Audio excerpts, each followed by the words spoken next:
दिदी कहाँ जानुभएको थियो? रोप्न बैठाउन रोप्न गएर धान रोप्न गएर उहाँ चाहिँ हली हुनुहुन्थ्यो, बिउ हाल्दै हुनुहुन्थ्यो नि। बिउ हामी धान रोपेर भ्याएर अब चाहिँ रुमतिर लाग्दैछ। अनि यो आँपको बुटाबाट माथि झरेको आँप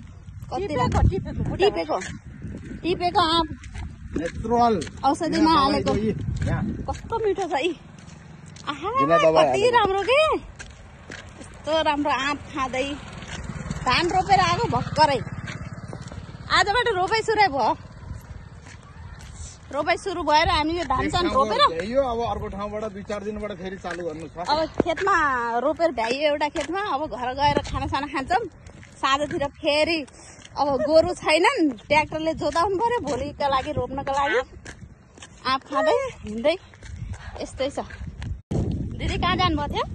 रोप्न बैठाउन रोप्न गएर धान रोप्न गएर उहाँ चाहिँ हली हुनुहुन्थ्यो, बिउ हाल्दै हुनुहुन्थ्यो नि। बिउ हामी धान रोपेर भ्याएर अब चाहिँ रुमतिर लाग्दैछ। अनि यो आँपको बुटाबाट माथि झरेको आँप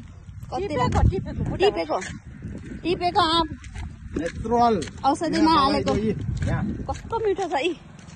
आहा कति राम्रो के, यस्तो राम्रो आँप खाँदै धान रोपेर आएको भर्खरै।